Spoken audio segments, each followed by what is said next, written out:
Welcome back to Trends in Data Management, sponsored by NetApp here on federalnewsradio.com and 1500 AM. My guest this segment is Tom Rascon. He is the CTO for Defense and Intel at NetApp. I'm your moderator, Tom Temin.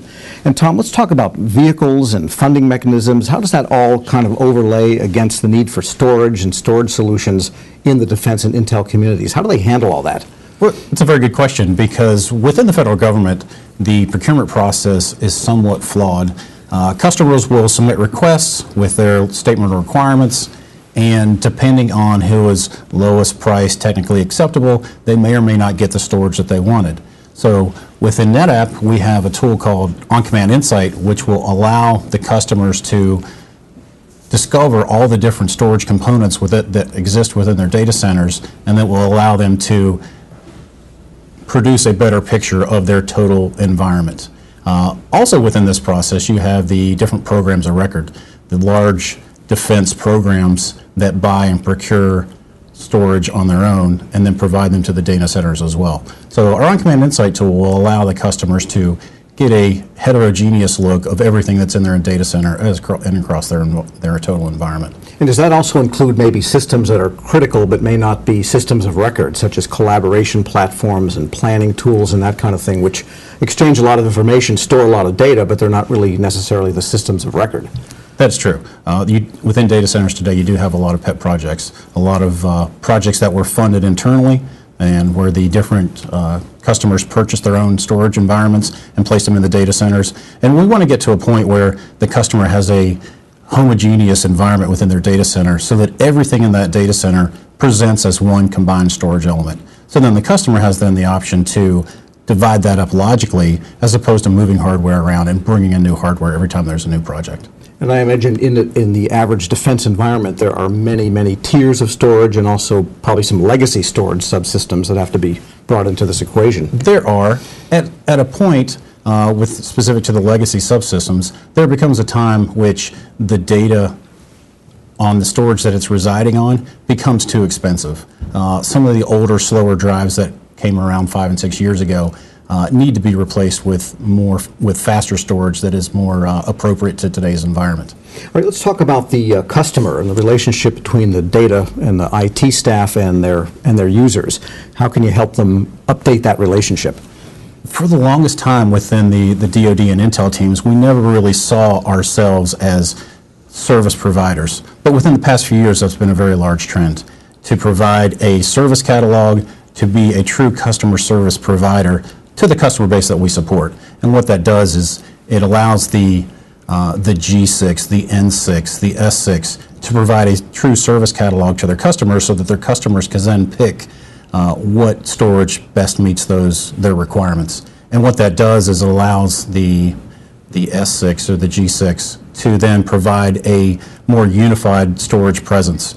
And what that does is it allows him then to streamline his efforts. He can have an extreme category of storage performance for his high-end users. He can have a value type of storage environment where the average customers can then work.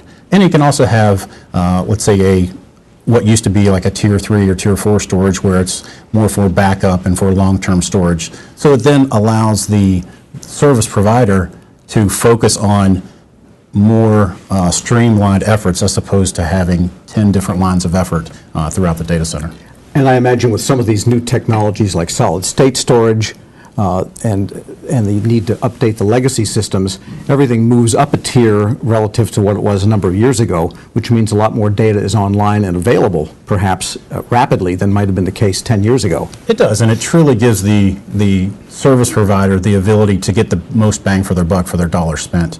As applications age, they no longer need that high-performance storage that they maybe once did 2 or 3 years ago. So then, using our On-Command Insight tool, the service provider can then evaluate exactly how the applications are operating, how they're interacting with the storage that they're writing on, and then move them around based on the return data that OCI provides. And then, as emerging applications come online and need a more extreme type of performance, you can move them up in the tier category to provide that type of storage. Now, the Pentagon has asked for $35 billion in new cybersecurity money over the next 5 years. What impact do you think that's going to have?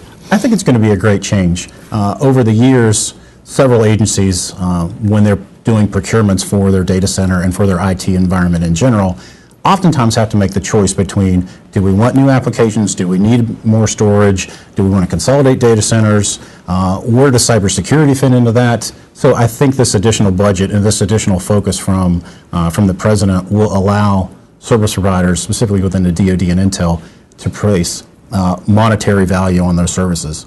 Additionally, one of the areas I think that's really important, it's going to allow those service providers to focus on hiring better personnel, truly paying the fees and the salaries to be able to compete with the corporate environment.